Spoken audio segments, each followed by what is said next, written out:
Bonjour Thomas Gilbert, merci de nous accorder cet entretien pour Lecturama.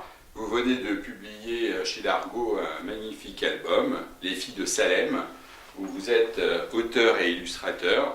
Une plongée passionnante et terrifiante dans l'univers étriqué et oppressant de la colonie de Salem, en Nouvelle-Angleterre, au XVIIe siècle. Alors, en quoi ce thème des sorcières de Salem vous a inspiré pour cet album et continue toujours à vous inspirer? Alors pour commencer, en fait, c'est pas tellement des sorcières que je voulais parler. Au départ, c'était vraiment une envie de faire un récit contemporain. Je voulais vraiment un peu parler du traitement qu'on fait dans nos sociétés modernes des minorités. Et je trouvais que l'histoire des sorcières de Salem, enfin du procès des sorcières de Salem, était assez pertinent par rapport à ce qui nous arrive aujourd'hui, que ce soit en Europe ou aux États-Unis, parce que c'est une société qui est quand même relativement moderne, même si le procès en sorcellerie paraît quelque chose d'hyper archaïque. Et ce qui est intéressant, c'est que c'est une société qui a un système judiciaire qui est assez proche du nôtre. Donc je voulais mettre vraiment l'accent sur le côté société en fait, qui est comme la nôtre, quoi. Alors justement, je vais rebondir. En quoi le système judiciaire est proche du nôtre? Parce que lorsqu'on voit dans votre histoire, il y a donc un personnage qui est une espèce d'archevêque, je ne sais pas comment on peut... voilà, un pasteur, quoi. Un pasteur, voilà, c'est ça, tout à fait. Et qui lui a droit de vie un peu et de mort. Hein. Et alors en quoi il y a un parallèle avec notre société justement? Alors disons que ce qui est intéressant, c'est lui, c'est vraiment une autorité dans son village, dans le village de Salem Village. Mais disons que ce qui était intéressant, moi, je voulais vraiment montrer comment donc l'influence de la religion dans ces sociétés, surtout les sociétés puritaines aux États-Unis, où on y est toujours plus ou moins d'une façon ou d'une autre. Et de l'autre côté, c'était je voulais pas montrer par exemple une foule en colère qui brûle des sorcières, quoi. Je voulais vraiment montrer qu'il y a tout un système qui se met en place, un système social, juridique, pour amener à un procès qui est une ineptie, quoi. Mais même s'il y a une forme de folie collective, elle reste toujours contrôlée par que ce soit la religion ou par l'État aussi, quoi, d'une certaine façon. Alors comment avez-vous travaillé sur ce sujet? Alors pour commencer, il y a eu... Donc j'avais cette idée en tête de parler à la fois du traitement des minorités et du féminicide. Et du coup, comme je trouvais que Salem c'était un bon moyen d'en parler, je me suis documenté donc, sur les faits de Salem. Et en fait, il y a toute la documentation qui est disponible, en fait, qui a été scannée et mise en ligne par des bibliothèques américaines, en fait, donc de Boston et du Massachusetts. Et du coup, j'avais vraiment accès à tout, en fait, que ce soit le procès, vraiment énormément d'informations, le cadastre de Salem, enfin vraiment tout. Et ça m'a permis vraiment d'emmagasiner une masse de données hyper forte. Et à partir de ça, je me suis dit, maintenant, moi j'ai quand même mon histoire à raconter, donc ça reste une fiction à partir d'événements réels. Donc il y a des éléments que je ne trouvais pas pertinents par rapport à mon histoire, je les ai retirés. Donc il ne faut pas oublier que ce n'est pas une BD totalement historique, quoi. Ça reste quand même une BD de fiction liée à des événements historiques. Alors est-ce que vous êtes servi du cadastre justement pour faire les rues qu'on peut voir dans l'album? Alors là, quand même pas à ce point-là, non.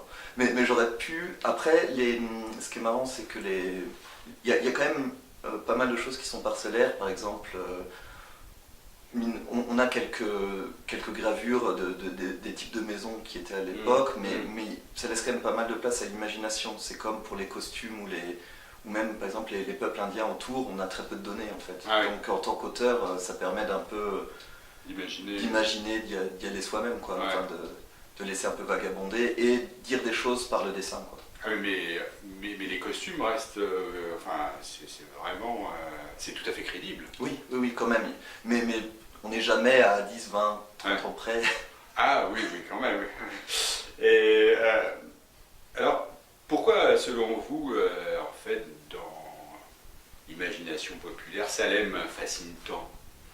Je crois que Salem, pour moi, c'était vraiment cette peur que les gens dits normaux, le citoyen moyen peut devenir fou, quoi. Quelle folie peut prendre une société, donc là une micro-société, pas Salem Village, c'est vraiment très peu d'habitants, mais qu'est-ce qui fait qu'on passe de gens bien comme il faut à la banalisation d'une ultra-violence et à la banalisation de la mise à mort, quoi. Oui, donc là on est dans une problématique de manipulation des masses en fait. Ouais. Hein, c'est plutôt c'est ça. Et alors, il y a quelque chose qui est vraiment caractéristique, c'est que en fait on nous montre toujours cette ville en vase clos, échappant au monde extérieur et régissant ses propres lois. Et alors, qu'en a dit la documentation? Enfin, on voit toujours est-ce que vous avez poussé pour savoir pourquoi c'était en vase clos? En fait, ils font leurs propres lois et on a l'impression que c'est comme si c'était un pays, quoi. Alors en fait, c'est des lois. En fait, ce qui est marrant, c'est que Salem dépend de Boston à l'époque. Donc Salem Village qui dépend lui-même de Salem Town qui dépend de Boston. Mais en fait, chaque village est assez indépendant en fait. Donc là, en lisant la documentation, je me rends compte que le pasteur Paris est effectivement un personnage hyper important dans la communauté. Et je dirais pas qu'il fait la pluie et le beau temps, mais c'est lui qui organise quand même assez fort la communauté. Et j'ai l'impression que dans d'autres villes, c'était d'autres systèmes un peu qui se mettaient en place. Sachant que c'est quand même centralisé à Boston, et je pense aussi après plus globalement. Mais par exemple, les juges sont envoyés de Boston pour aller... Oui. En fait, c'est sur des juridictions, quoi. Ouais, des juridictions un peu globales, mais après, je crois que c'est de la micro-gestion locale. Indépendante. Et alors, est-ce que les personnages de votre histoire ont tous existé? Alors, quasi tous. L'héroïne, elle est assez floue dans sa biographie, Ouais. donc j'avais besoin d'un personnage comme ça, donc c'est Abigail Hobbs, Oui. et j'avais besoin d'un personnage qui n'est pas trop défini pour que le lecteur puisse rentrer dans l'histoire avec elle en fait. Mais sinon les autres ont tous existé, et en général j'ai essayé de me tenir un peu aux infos que j'avais sur leurs actions, leur caractère. On a quand même des données. Oui, parce que le personnage de Tituba, on le retrouve, que ce soit dans les séries, que ce soit dans les ouvrages, Ouais. cette indienne qui est servante, Ouais. Qui est esclave en fait. oui, qui est esclave indienne. Ouais. Alors en fait, vous démontrez comment la manipulation de masse s'opère grâce à un levier religieux, fallacieux. Et je vais faire un parallèle, là, on va faire un bond dans le temps. En 4 siècles, pensez-vous que l'on ait évolué sur ce sujet? Mais la question c'est que je crois que la religion c'est un peu l'excuse. Quand je me suis documenté sur le révérend, en fait, il a aussi un énorme problème, et un gros problème à l'argent en fait. C'est un type qui a un problème avec le pouvoir, l'argent et la religion, je crois que c'est assez... Et le sexe. Et le sexe, ouais. Ouais. Ce sont des moteurs quand même assez puissants, et je crois que la religion, elle va un peu là-dedans. Ça permet de contrôler, mais au final, ces vraies problématiques sont pécuniaires, et oui, effectivement, de pouvoir. Et de pouvoir, c'est ça. C'est ce qui rend fou, quoi. Ouais, ça rend fou.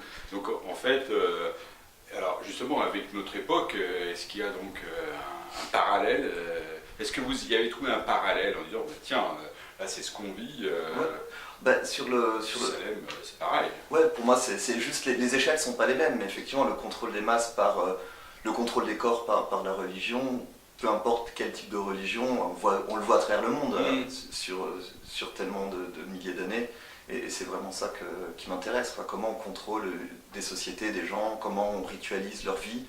Là, on le voit dans Salem, comment le corps des femmes est ritualisé pour être juste contrôlé, quoi. C'est ça qui m'intéressait assez fortement. Et aussi assurer le pouvoir des mâles, en fait, le pouvoir dominant de l'homme sur la femme. Ouais. On retrouve un peu dans certains pays donc musulmans. Ouais, ici aussi d'une certaine façon, d'une autre façon, quoi. Oui, d'une autre façon ici aussi. Alors en fait, à travers cette histoire, vous interrogez la problématique de l'obscurantisme et des prêtres dévoyés. Est-ce pour vous une croisade?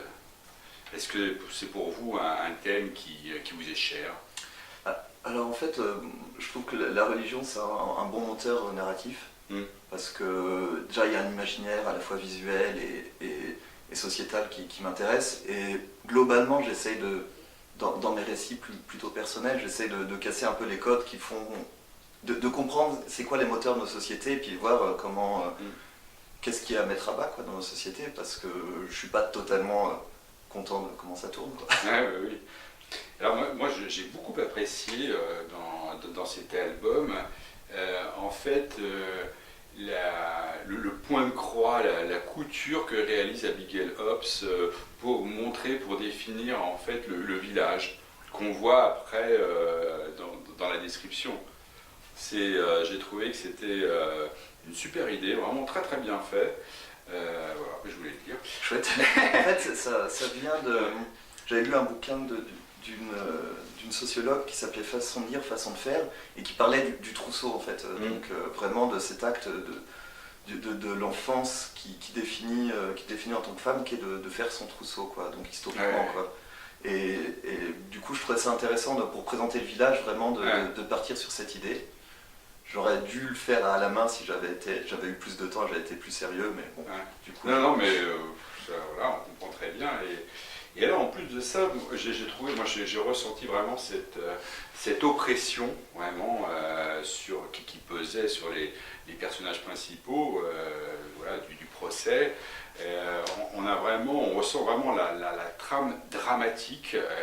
Et là, voilà, moi je voulais pas y croire, j'étais là, et à tourner les pages. Et du coup, voilà, je trouve que moi, cet album est vraiment très très bien réussi parce que on est ému, et c'est pour une bande dessinée, voilà, c'est assez, pour moi je trouve ça assez rare, et du coup j'ai trouvé qu'il y avait donc voilà, une recherche, effectivement, que ce soit des costumes, des habitudes, de la ville même, etc., des coutumes, et voilà, j'ai trouvé que c'était très très bien fait.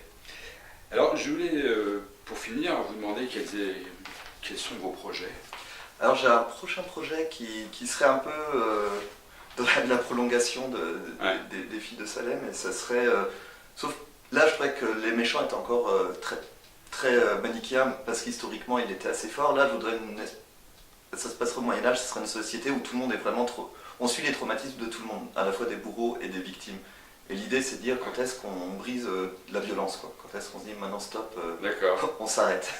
Et alors, comment vous est venue cette idée? Je lisais des registres de meurtres d'enfants au Moyen-Âge. D'accord. Donc ouais, genre d'idée, quoi. D'accord.